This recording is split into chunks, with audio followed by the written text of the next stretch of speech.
बांगला हरस्कोपे स्वागतम।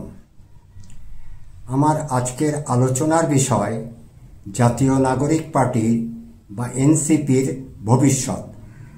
मूल आलोचनाय जाबार आगे आपनारा स्क्रिने एकटी व्हाट्सएप नम्बर देखते पाच्छेन।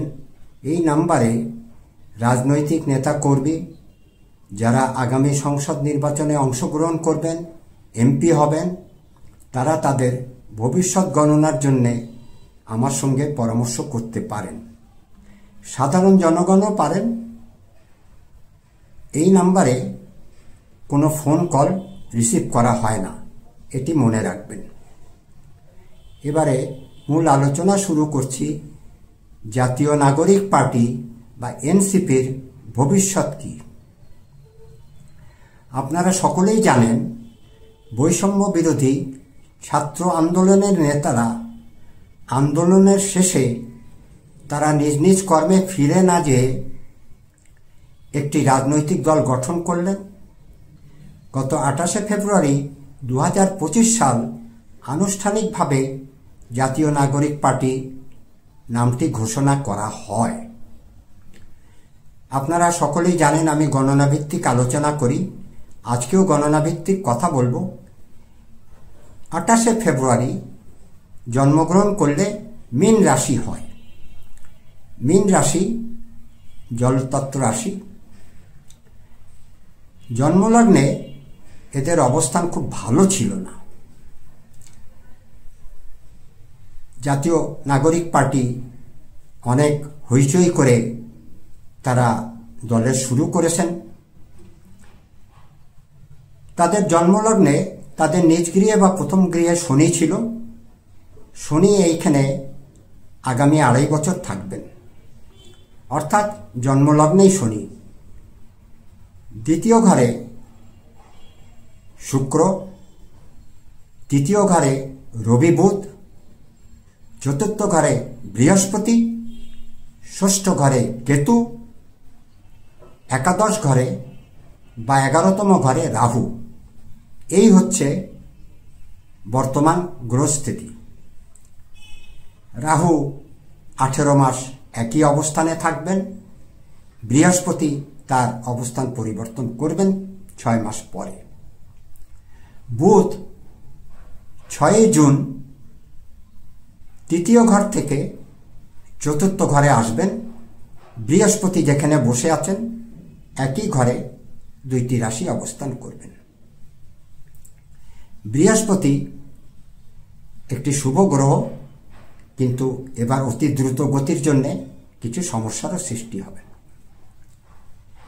জাতীয় নাগরিক পার্টি জন্মলগ্ন থেকেই বিতর্কিত হচ্ছেন। তারা অসৎভাবে টাকা পয়সা আয় করার চেষ্টা করছেন বা করে ফেলেছেন। আপনারা সকলেই জানেন, এরা একটি ইফতার পার্টি দিলেন ইন্টারকন্টিনেন্টাল হোটেলে, এটি নিয়ে সমালোচনা হয়েছে।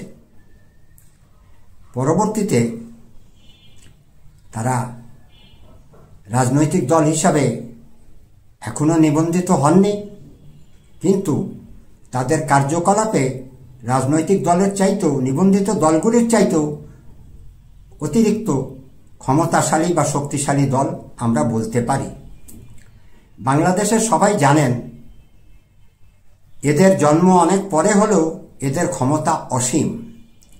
ডক্টর মোহাম্মদ ইউনূস সাহেবের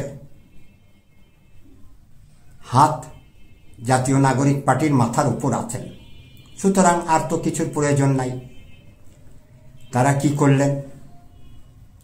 তারা চাকরিতে মানুষকে নিয়োগ দিয়ে টাকা আয় করলেন। একজন এপিএসের 300 কোটি টাকা।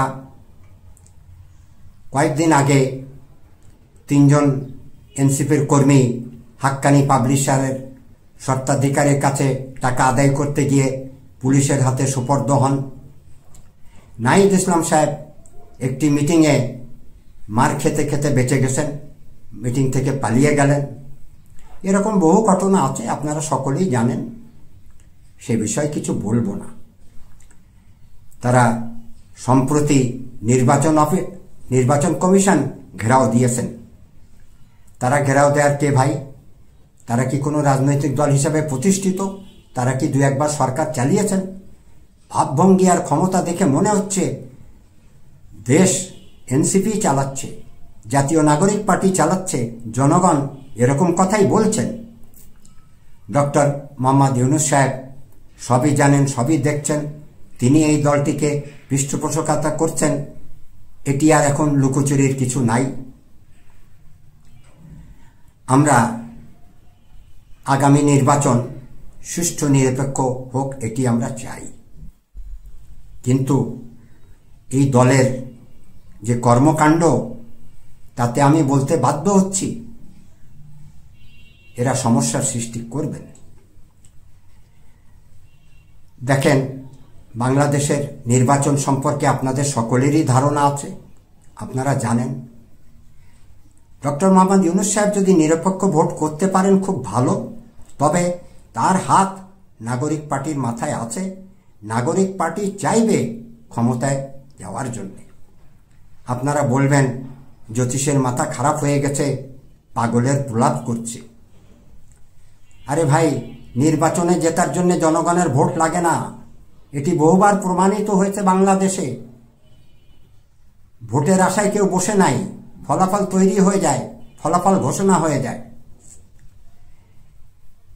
জাতীয় নাগরিক পার্টির যে দাপট, যে ক্ষমতা তারা দেখাচ্ছেন, তাদের পেশি শক্তি আছে, লুটপাটের অর্থের টাকা আছে, তারা নির্বাচনকে প্রভাবিত করা বিএনপির চেয়ে অনেক সহজ। বিএনপি তো তাদের কাছে কিছুই না, বিএনপিকে তারা পাত্তাও দেন না। প্রয়োজনে অপ্রয়োজনে তারা ইউনূস সাহেবের সঙ্গে দেখা করতে পারেন, মিটিং করতে পারেন। পুরাতন রাজনৈতিক দলগুলির সে সুযোগ নাই। এনসিপিকে দাওয়াত না দিলেও প্রধান উপদেষ্টার সকল কার্যকলাপে তারা ঢুকে যাচ্ছেন, এগুলি আমরা দেখেছি। আমাদের ভবিষ্যৎ কি? আমাদের ভবিষ্যৎ বাদই দিলাম, জাতীয় নাগরিক পার্টির ভবিষ্যৎ সম্পর্কে দুটি কথা বলেই, আগামী জুন জুলাই মাসে তাদের মধ্যে দ্বিধাদ্বন্দ্ব বাড়বে, নিজেদের মধ্যে শত্রুতা হবে, তাদের মারামারি বা শারীরিক আঘাতের সম্ভাবনা দেখা যায়। এটি আমার গণনা, আপনারা মিলিয়ে দেখে নেবেন। এই নাগরিক পার্টি নির্বাচনকে প্রভাবিত করবে, জনগণের আশা আকাঙ্ক্ষা ভোটের মাধ্যমে কতটি প্রতিফলিত হবে তা বলা খুব মুশকিল, এটি সময়ই বলে দেবে। তবে এটি সত্যি, নাগরিক পার্টির সম্পর্কে মানুষের যে ধারণা ছিল, নতুন বাংলাদেশ, একটি ভালো বাংলাদেশ তারা করবেন, সে আশা মানুষের নষ্ট করে দিয়েছেন। তর্ক বিতর্কে ঘেরা এই রাজনৈতিক দল, এদের একটি মাত্র অবস্থান, ইউনূস সাহেবের হাত তাদের মাথার উপরে আছে। তারা ক্ষমতার অপব্যবহার করছেন। তাদের ভবিষ্যৎ আমি ভালো দেখি না। আজকের ভিডিও এই পর্যন্তই। আগামী ভিডিও দেখার অনুরোধ রইল। আপনাদের সকলকে ধন্যবাদ।